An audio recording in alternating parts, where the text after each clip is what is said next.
Oi, gente, tudo bem? Hoje eu vou falar de um livro que eu já estava querendo ler há um tempo, porque eu fiquei sabendo dele, da existência dele, por dois podcasts. O podcast do Clube do Livro, que é o do José Godoy, é da CBN, né? É o programa do José Godoy na CBN, que ele sempre vai falar de um livro específico, e eu escuto bastante, porque eu escuto muito podcast, né? E no caso desses da CBN é legal porque você escolhe só o que você quer escutar da CBN. E aí ele falou desse livro e o próprio podcast da editora desse livro, que é a Carambaia, que é o Narrativas, que eu também falei no vídeo que eu fiz só de podcasts, que está sendo um dos podcasts que eu mais estou gostando de escutar, tanto pelos convidados, pelo esquema do próprio podcast, quanto pela página da web do podcast, que te dá todo um suporte com os livros e tudo que foi falado ali, ou o livro, ou o programa, ou o filme. Então, tudo que as pessoas comentam, né, os convidados comentam, é descrito depois na página da web da própria página da Carambaia. A novidade dessa questão da Carambaia, eu já vou mostrar o livro para vocês, é porque eu nunca tinha feito uma compra no site da Carambaia. Eu comprei o Dom Casmurro na edição da Carambaia, mas na livraria lá da Martins Fontes, na Avenida Paulista. Amo aquela livraria. Mas eu nunca tinha feito uma compra no site, então eu acabei comprando esse livro, comprei um outro também, mas eu não vou falar qual foi o outro que eu comprei. E acabei comprando então o Enervadas, da Chrysantheme, não sei como se fala, tá?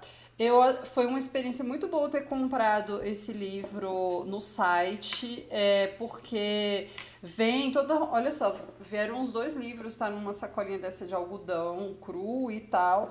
Esses dois lápis que eu achei de um charme, porra, achei de um charme mesmo. E também os dois marcadores. Gente, que coisa mais linda! Parabéns a quem tá, o design aí dessas coisas, parabéns pra editora. Mas enfim, falando do livro especificamente, eu fiquei muito curiosa com esse livro aqui, porque, mais por conta do Zé Godoy, tá? Do Clube do Livro lá da CBN, porque ele faz meio que uma propaganda, mas no fim ele fala, parece uma espécie de Sex and the City dos anos 1920 no Brasil, no Rio de Janeiro. Eu fiquei interessada, porque assim, gente, eu sei que hoje tem toda uma crítica em relação à série, mas eu vi a série na época que ela passava ali, e também assisti depois várias vezes. Eu tenho o DVD da série e tal, apesar de não ter o DVD player pra assistir a série, mas eu amo Sex and the City, eu sei que tem vários problemas ali, mas eu gosto, então na verdade foi isso que me motivou, apesar de ser um pouco do que ele falou. Eu achei que isso dele ter falado que parece Sex and the City, sei lá, em 1920 no Brasil, no Rio de Janeiro.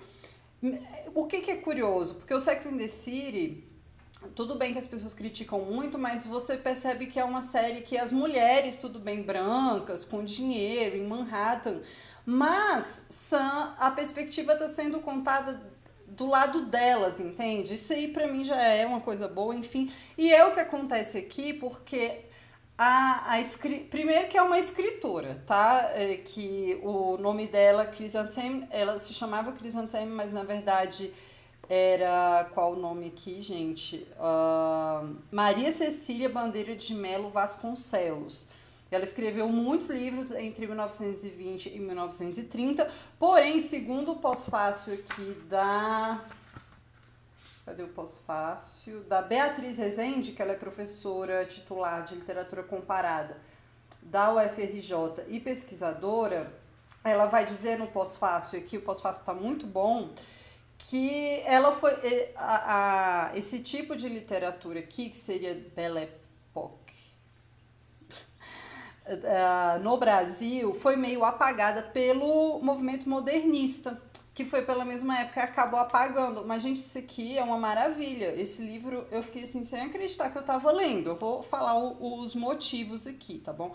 A própria mãe da Chrysantheme, que da Maria Cecília, era a Carmen Dolores, disse que foi substituir o Machado de Assis em um jornal, numa coluna no jornal de crônicas, se eu não me engano. Mas também foi outra que foi meio que... Tem mais livros até, que Porque, vê, ó, o cânone não conseguiu sepultar, sobretudo, a importante cronista, que era a mãe da Crisanteme aqui, né?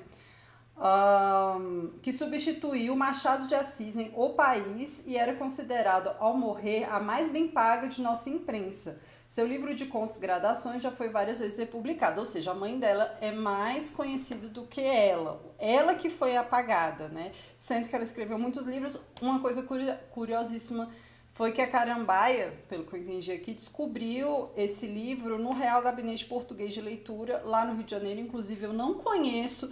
Eu quero viajar para o Rio de Janeiro novamente, que eu amo o Rio de Janeiro, para conhecer esse Real Gabinete Português, porque eu tenho até medo que pegue fogo, sabe? Ultimamente é assim, você vai ou alaga ou pega fogo, aí pronto, né? Você perdeu um tesouro cultural mundial, não é nem brasileiro, né?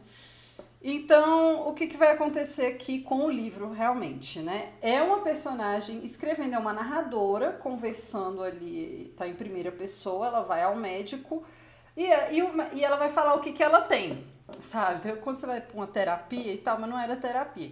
E aí ele, não, você e suas amigas e tal, vocês são enervadas. Então, é como se fosse um termo genérico, tipo, você tá mal... Hoje, o que você vai ao médico? Vai falar qualquer coisa para encaixar, sei lá, você está com crise de ansiedade, você está com depressão. Porque todos os sintomas de um ser humano normal que está sofrendo tem uma nomenclatura. E nesse caso aqui, a nomenclatura que ele vai classificar, a questão dela existencial vai ser que ela é enervada, e enervadas é porque são elas e as amigas. Mas, gente, eu já achei sensacional. Tem uma mulher falando em primeira pessoa em 1920 e tal. Tudo bem que eu não li tanto assim, mas eu acho que é bem complicado. Eu acho, se existem, vocês me falam, tá? Primeiro que ainda foi escrito por uma mulher. Então, o que eu achei assim brilhante é porque parecia que eu tava pegando um livro do Machado de Assis para pegar um escritor brasileiro e no mesmo estilo de escrita, no mesmo estilo assim, sei lá, realista, não sei, é como se pegasse um personagem, o ambiente é o ambiente do Machado de Assis ali, entende? Rio de Janeiro e pá, mas a personagem é uma personagem feminina falando, porque em Dom Casmurro, por exemplo, é um homem que tá falando. Então é como se você falasse pra Capitu, ou se a Capitu sequestrasse o escritor, não é nem o narrador ou o narrador, e falasse assim, vem cá, eu que vou escrever agora, eu vou dar a minha versão. Então, o que eu senti desse livro foi isso, é como se você pegar... Eu até fiz um post, até arquivei depois esse post, porque foram mais pensamentos particulares, assim, no Instagram... que é como se fosse assim, você pegasse a Capitu, a Madame Bovary e a Ana Karenina e elas contassem a versão da história, entende? Porque elas são personagens principais desses livros, mas assim, principalmente no Dom Casmurro, por exemplo, é o Dom Casmurro que tá falando, né? E aqui não, aqui é a Lúcia que tá falando. E só isso aí, gente, já marcou completamente. A Lúcia é uma mulher que tem dinheiro, tá? Mas é a realidade ali, talvez a própria realidade da Crisanteme da época, eu não vou saber, aí não sei se as pessoas vão continuar estudando, vão achar outras coisas nas pesquisas de outras coisas da Crisanteme mesmo, mas ela tem nesse livro ela vai ficar falando desses anseios dela, de como foi o casamento, e essa questão do casamento é bem legal porque ela vai questionar o que é o casamento, o que é a paixão, por que você está casando daquele jeito, como foi a decepção da lua de mel, que é incrível essa parte da decepção da lua de mel dela, porque assim, ela gostava do cara, mas o que eu acho que é legal, que eu achei muito contemporâneo, é que uma coisa é o namoro, que o namoro, ou a fase da paquera, a fase de estar se conhecendo, é uma fase de muita projeção. Então, você projeta muito. Talvez você nem conhece direito aquela pessoa. Então, na lua de mel, que todo mundo também acha que vai ser aquela maravilha, é que você vai realmente começar a conhecer, a conviver. E conviver com, que é o casamento, as pessoas não são perfeitas, né? Então, ela meio que já se decepciona ali.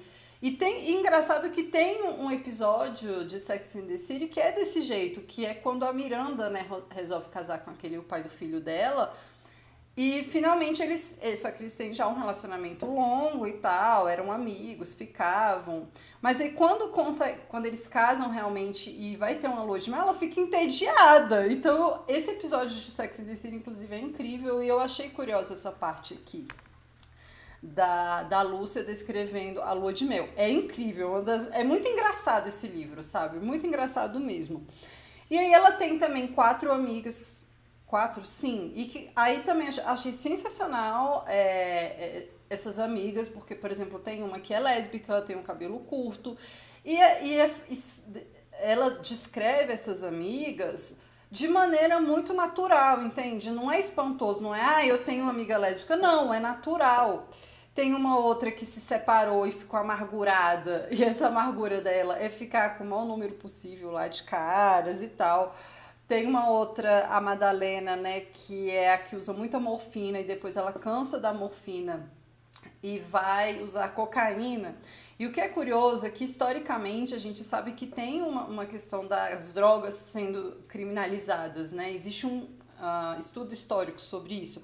Mas antes de 1921,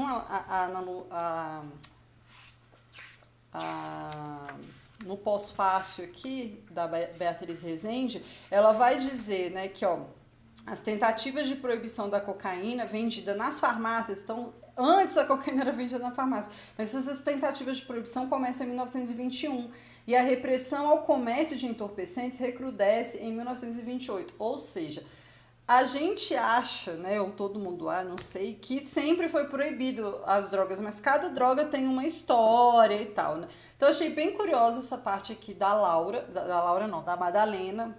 A própria Lúcia faz uso de morfina para escapar mesmo, sabe, de problemas ali, que aí eu não vou falar, que tem no livro, né? E ela tem também uma amiga que é a Margarida, que ela já é casada, ela descreve como gorda e já é mãe de filhos e tal. E ela tem essas histórias dessas amigas, mas a história principal mesmo é a dela, que é ela que está falando. O livro, inclusive, tem 2 partes, que a primeira é essa do médico, e a segunda parte já é um diário e tal. E tem uma parte também muito boa, que eu acho bem interessante, é de uma febre que tem no Rio de Janeiro, que sai matando todo mundo ali. E ela, inclusive, fica com essa febre também. Uma outra parte que eu vou destacar, porque senão eu vou falar demais, né?